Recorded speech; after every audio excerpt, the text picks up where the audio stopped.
Phoebe is getting conditioned to the e-collar. Anytime she gets out ahead Okay. and would hit the end of a leash, or I would use like a leash pressure to like guide her back where I want her to be, like this. I'm gonna stim, tap, tap, tap until she's back where I want her to be.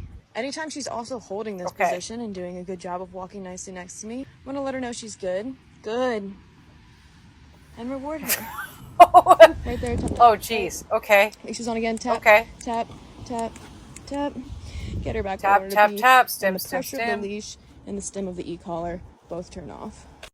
Phoebe is getting Okay. conditioned. So there's a lot of language here that balance trainers love to use. Stim, stim, stim. Tap, tap, tap. Pressure, pressure, pressure.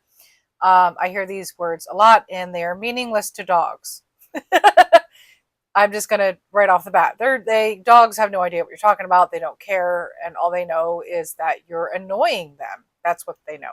So we're gonna run through this step by step, and I'm gonna break it down. I'm also gonna tell you what she did right, because I'm not just gonna rip up whole damn dog the whole time. She did do something right. There's one thing she did right. So we'll get into that to too. the e-collar. Anytime she gets out ahead and would hit the end of the leash, or I would use like a leash pressure to like guide her back where I want her to be, like this. I'm gonna stim, tap, tap, tap until she's back where I want her to be. Okay. So here's what she's going to tell you is actually happening in the dog's mind.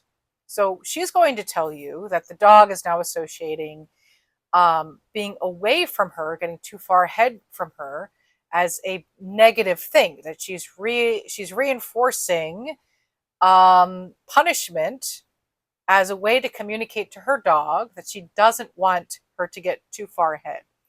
Now, what I'm here to tell you is this is not training, this is neuroticism. Okay. This does not tell your dog that I want you to stay by my side. It actually just creates a neurotic behavior of fearing leaving your side as opposed to staying by your side because they want to. Those are two completely different things. Staying by your side because you want to is a well-trained dog. Staying by your side because they fear leaving your side is not a well-trained dog. So let's, right off the bat, let's put that in place with that in mind. Okay. The second thing I want to say is when you're using an e-collar, now, obviously, if you've been following me for a while, I don't use e-collars, but there are some trainers that will argue, some of the better trainers, by the way, not these people, but the better trainers will argue, hey, well, I've dealt with a deaf dog. So how do I train a deaf dog? And I have been in this situation. I've also trained a deaf dog. I used tactile communication for this dog. So I used sign language and I also used physical touch. Now, some trainers will argue, well, what if we used an e-collar for that?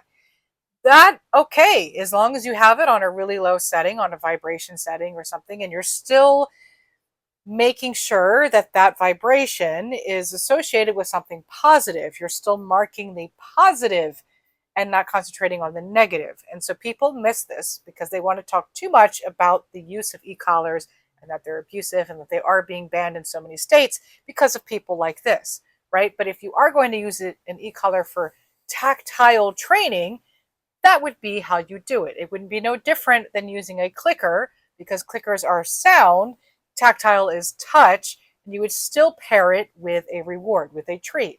That's not what this person's doing. This person is trying to pair it with a negative behavior. This dog does not understand that getting far ahead of you is a negative thing.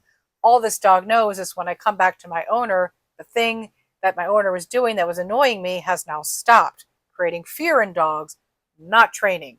Again, the dog does not want to stay by your side. It fears leaving your side. To me, that's not training. Let's keep it going. She's also holding this position and doing a good job of walking nicely next to me. I'm gonna let her know she's good, good, and reward her. Oh, yes, right. Right there. I forgot about that. Okay, so first things first. Good. The dog is not going to respond to that at all. I don't know what that is. Good does not associate, or it doesn't tell the dog that they're actually being good. Okay, the treat did. So you can continue using the treats and you can keep treating for being by your side. And as soon as the dog stays or gets away from your side, rather, as soon as the dog gets a little bit too far up, you can maybe pause, stand in one place wait for the dog to come back to you. As soon as the dog comes back to you, give a nice big jackpot, a nice big fistful of treats just for coming back to you. That'll keep the dog from leaving your side. Okay, but this person right here says good, which does absolutely nothing. So we'll keep this going. There's one thing I wanted to mention about this dog's body language as she's doing some of the stim. So pay close attention to this dog and their body language as she does the stim. Okay. Tap, tap, right. Leash is on again. Tap. Okay, did you catch that? Okay. That is the most, that right there, like the human beings just being like, right?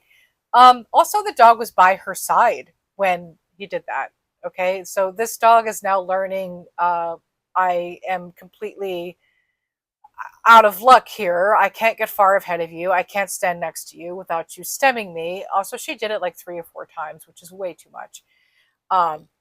So this is pretty terrible. This is a terrible session. She used 1 treat and a lot of stim. It's pretty bad.